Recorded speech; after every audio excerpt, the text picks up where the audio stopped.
Want to know the best way to treat chronic low back pain and sciatica? Especially if you're sick of all the conflicting information on the internet? I'm Dr. Davis, and I'm going to show you the evidence-based way to treat chronic low back pain and sciatica. In this video, I promise to show you the research and the evidence, the proof, so that you don't have to mess around with opinions that are baseless or just anecdotes and stories that may not apply to you. So let's skip the crap and heal your back. If you're new here, I'm Dr. Anthony Davis, and I empower people with chronic low back pain and sciatica to reclaim the active life that they love using lifestyle modification and a holistic approach to health. As always, if you really want to conquer chronic low back pain and sciatica, go ahead and watch the masterclass. The link is in the description. Now, before I get into what you should do to treat low back pain and sciatica, let's talk about what not to do. Let's talk about some common myths. Now, this video is part of a 4-part series talking about how to treat low back pain and sciatica, what to do about it, what to avoid. So if you haven't already seen the video on what to avoid and how to avoid 7 common low back pain scams,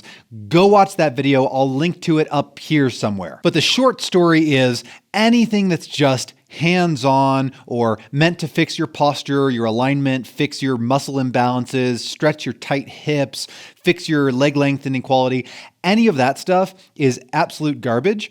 And at best, some of it, like hands-on treatment, it's not that it doesn't work, it's just that it's only a short-term pain reliever.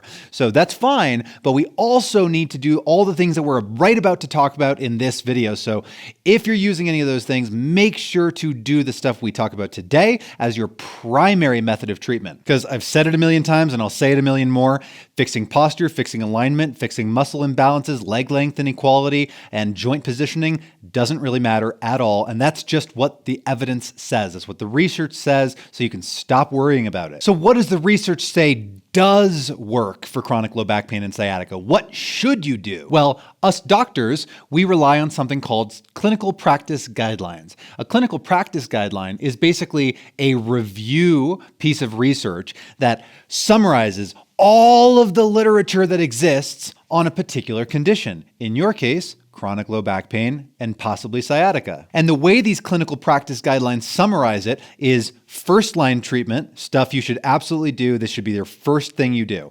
Second-line treatment and adjuncts, which is if the first-line stuff doesn't work, consider doing some of the second-line treatments.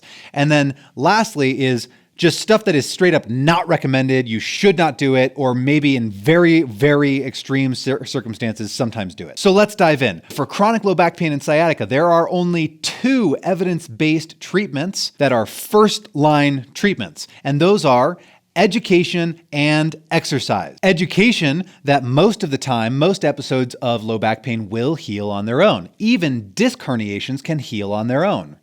In fact, 66% of disc herniations heal on their own, and the worse the disc herniation is, the more likely it is to heal. I repeat that a lot because I am amazed at how many people have never been told this. And exercise is advice to remain active. So it doesn't necessarily have to be heavy exercise, but you should remain somehow active. You could do yoga if you like yoga. You could just take up daily walking. With most of my patients, I eventually try to get them to be able to pick up weight so their body is physically strong and resilient, and they're less likely to get re-injured. And one last bit of information that is education that you really should know is that stuff on an MRI is really common in people who have zero pain.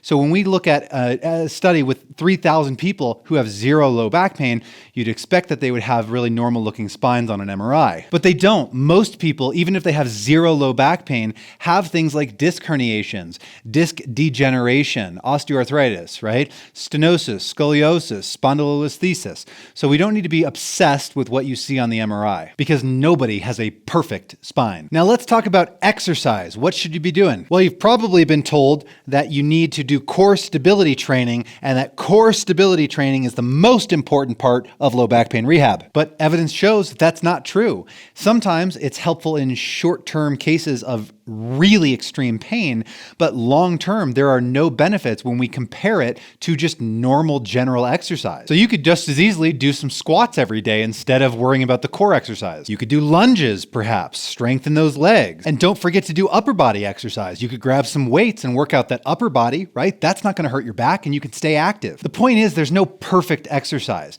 And honestly, the thing that I spend the majority of my time with my online clients and my in-person patients is trying to find the right amount of exercise. It's not about having the perfect exercise, it's about finding the perfect amount of exercise. Because if you do too much too fast, you get injured. If you do too little for too long, you get weak, and then you're more easily injured as well. So we want to find that Goldilocks zone, and it's really tough. That's why I spend so much time with my clients trying to figure out that Goldilocks zone. And since most people are really bad at moderation, this is where it can be really helpful to have somebody to help and guide you in that process. Okay, those are first-line treatments. Now let's talk about second-line treatment. Basically, second-line treatments are only supposed to be used if the first-line treatments, education and exercise, don't do what they're supposed to do. Then we can slap on some second-line treatments. Or sometimes these can be used as what we call an adjunct to treatment, which is to say that we can use these alongside the first-line treatments. So second-line treatments are all your hands-on treatments, like massage or cupping or cracking your back. And this also includes things like heat or pills like NSAIDs.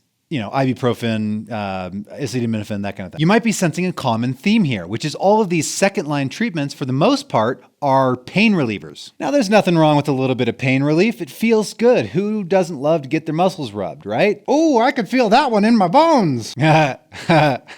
But think about it. The problem is when you only do the pain relievers and you do not do any of the first-line treatments, which are a long-term solution. So you only do short-term Band-Aids and no long-term solution. So if you've had this experience where you go to a chiropractor and all they do is crack your back, or you go to a massage therapist and they only massage your muscles and they're not advising exercise, comment below with second line only. Or maybe you've been to your primary care physician or your orthopedic doctor and all they did was give you pain pills, or opiates, or, that kind of thing, muscle relaxers, gabapentin. If that's all they did and they did not also advise that you go exercise and get strong, again, comment below second line in the comment. And lastly, I'll say that for chronic low back pain and sciatica, surgery, let's talk about surgery.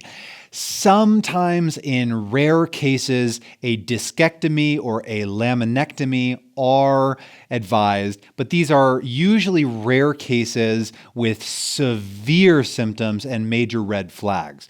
So for the vast majority of people who do not have those red flags, which your doctor would have told you about, things like foot drop, cauda equina syndrome, where you have saddle anesthesia, incontinence, that kind of thing, then you would probably want to have a surgical consult. But as long as you're not having red flag symptoms, for the vast majority of people, these are not evidence-based treatments. Do not rush into surgery. Oh, and again, as a reminder, most disc herniations heal on their own within about 12 to 18 months. So do you need the surgery? Well, it depends. Okay, now let's talk about what is not recommended at all. First up, paracetamol, which is acetaminophen, which is Tylenol. Evidence shows it's not that effective for pain, and it comes with some possible side effects that we want to avoid. Sometimes NSAIDs of other kinds like ibuprofen could be given, but we want to do the lowest possible dose for as little time as possible because we really want to watch out for side effects to your liver and kidneys and gastrointestinal tract. Also not recommended is systemic steroids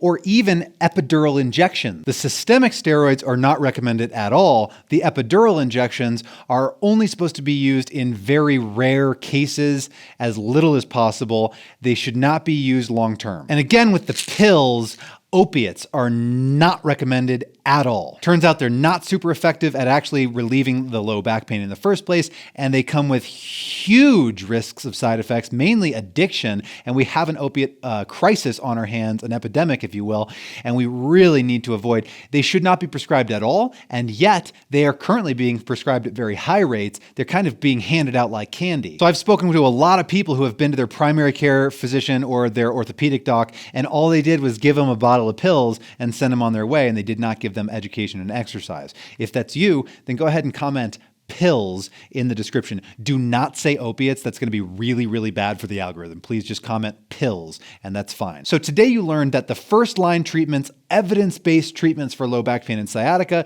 are education and exercise. That's education that most of the time people do heal from these episodes of low back pain. And then also exercise, advice to remain active as much as you can tolerate. You learn that second line treatments like massage or pills are maybe to be used as a pain reliever, but should not be the primary focus of treatment. Because all they do is offer pain relief, which is nice, but you also need to go get strong and exercise. And lastly, we learned that certain treatments like opiates, injections, steroids, and surgery should be either very last case scenario, worst case scenario, or not recommended at all. Now, you're probably wanting some more specific guidance about exactly what exercise to do and how you can do this on your own. So I made a fantastic guide exploring all of the pitfalls of exercise and exactly how people end up getting injured and how you can skip all of that, get physically strong and resilient so you can actually heal from chronic low back pain and sciatica and reclaim the active life you love. That video is called How Low Back Pain Wrecks Your Body, and it's going to appear on your screen in just a second. So if you want to know exactly how to manage exercise so you don't do too little or too much and you don't get injured and your body does get strong, then be sure to watch that video and I will see you there.